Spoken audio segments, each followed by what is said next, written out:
When Christopher Columbus discovered the New World back in the 15th century, he also discovered the hammock.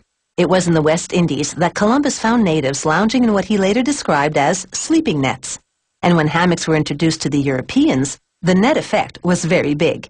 Centuries later, we haven't tired of sleeping nets.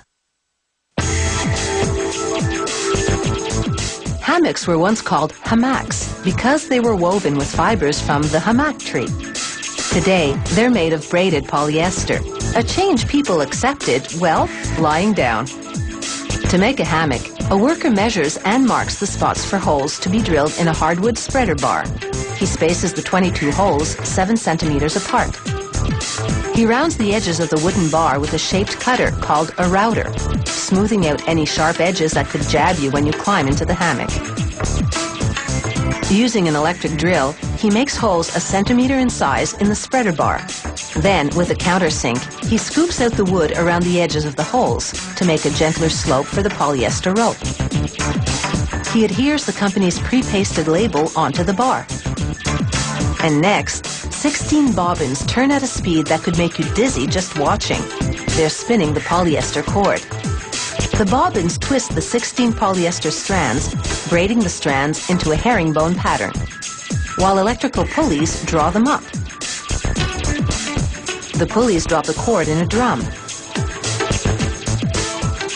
Now, it's all in the wrist action. A weaver deftly intertwines the thick cord into a triangular shape. She's making the hammock's harness. It's called a clew. She tugs each row tightly to a ring at the top to ensure that the weave is steadfast. As she weaves, she drapes the long pieces of cord over a wood frame to keep them from tangling. After the triangle is formed, she checks for errors in the weave. Now she threads the clew cords through the holes in the spreader bar. She snares a cord with a large crochet hook. Using the hook, she threads a cord through the hole at the furthest end of the spreader bar and then knots it. And she does the same on the other end of the bar. While the bar hangs by the 2 cords, she pulls the rest of the clew cords through all 22 holes in the bar.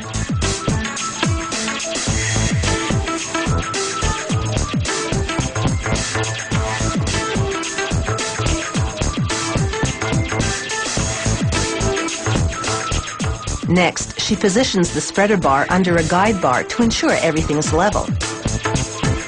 And she knots the rest of the cords tightly onto the underside of the spreader bar.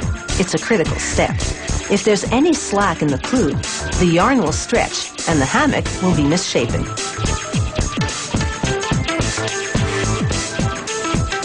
This hammock harness is now strong enough to support a 450-pound person.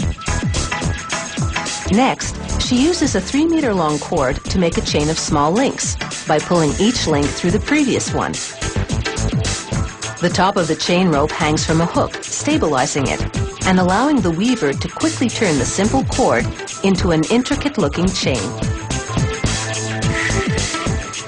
Now she hooks each end of the chain onto pins on a loom. She weaves another cord into the chain, threading it through with a crochet hook. She makes 1 loop in about every 6th link in the chain rope, and she hooks that cord onto the same pin as the chain. There's no rest for the hammock weaver. She takes a shuttle, which is a piece of wood with 200 meters of cord wrapped around it, and pulls it from below, up through the available loops, and then back down, expertly weaving the web that is the hammock bed. She hooks a second chain rope on the loom and threads the edge of the woven bed to this chain. Now she places the spreader bar of a finished harness on one end of the loom. She lines up the pins of the loom with the holes of the bar. She knots the cord on each pin to a cord from the spreader bar. She repeats the process at the other end of the loom, binding the second harness to the hammock bed. She makes 1 last knot in the chain, and then removes the excess cord with a heat gun. The heat gun makes a clean cut with no ragged edges to unravel. After all, you're the one who's supposed to unwind as the hammock cradles you in its hypnotic sway.